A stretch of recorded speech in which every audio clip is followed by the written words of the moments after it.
Hey, welcome to Honey, I Shrunk the Kitch. Last week in the Christmas Mouse House, we made a bed with a little pull-out trundle out of a gift box.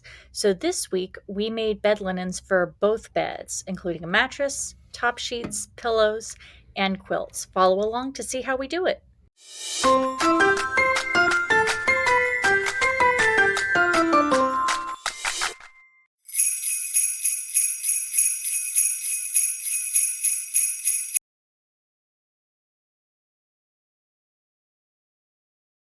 So let's get started with making the miniature mattresses.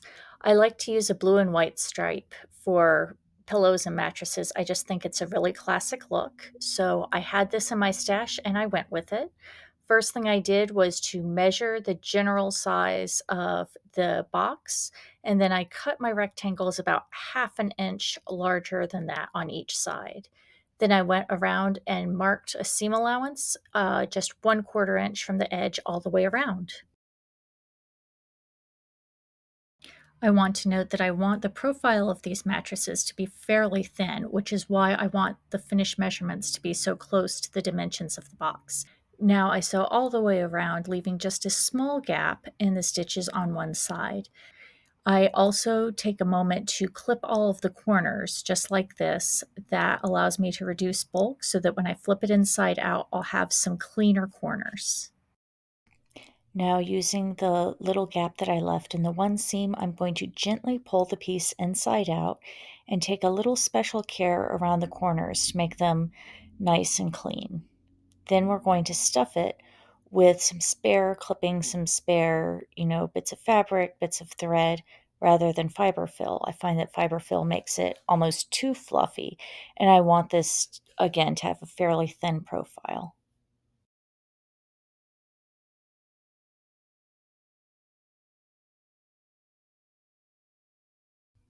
Now I'm satisfied with about how much filling that has, so I'm going to close it up with an invisible stitch, and it fits just right in our little gift box bed.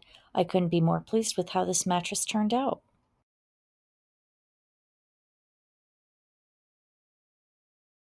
So this is what the beds look like with both mattresses completed, and you'll notice that there's a tiny bit of a gap on either side of the mattress, although it fits perfectly at the top and bottom. That little gap will be perfect for tucking in the sides of the sheets, which I'm going to make out of this wide length of cotton eyelet lace.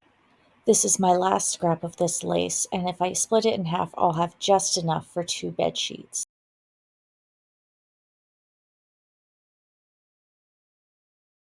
The fabric in this eyelet lace has a looser weave, so I'm going to use fray check on either side.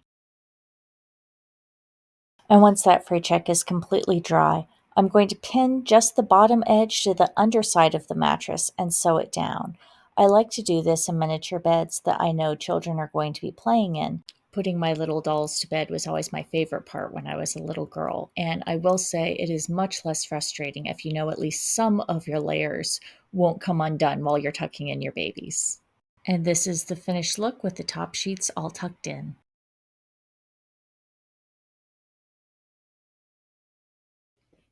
And now let's make some pillows. I have just enough of the blue and white striped fabric left that I think I can make 4 pillows, but I think it would be even cuter if I gave them pillowcases. So I'll try using a bit of this sort of narrower eyelet lace to do that.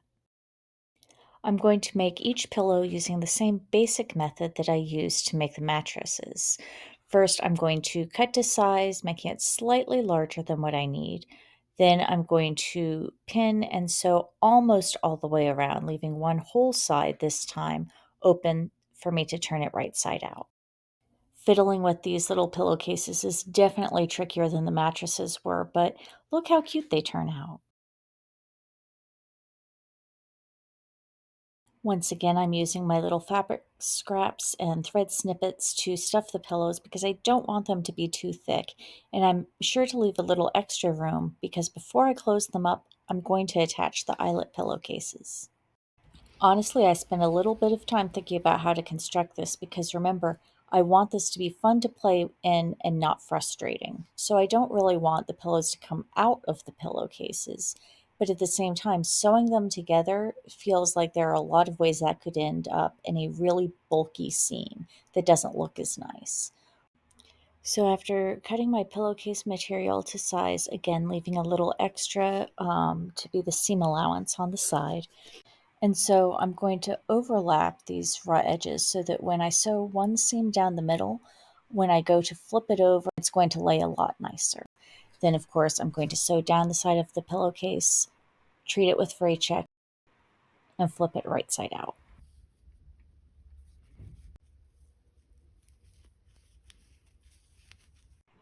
Look how adorable they are. Now we just need quilts.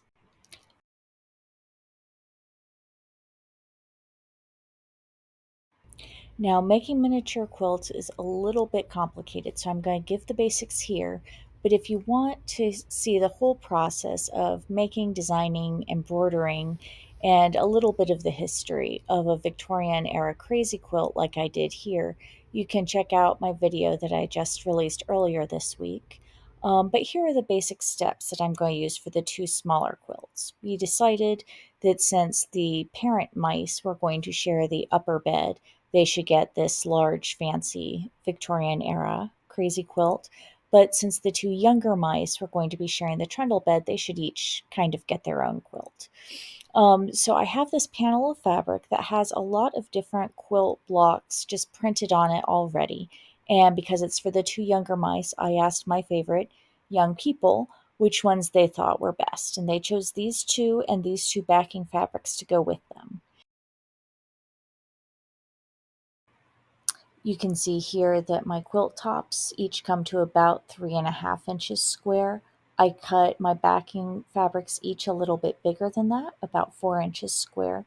And then I simply lined them up. I chose to use an iron to just iron over the 1/4 inch seam allowance on the backing fabric.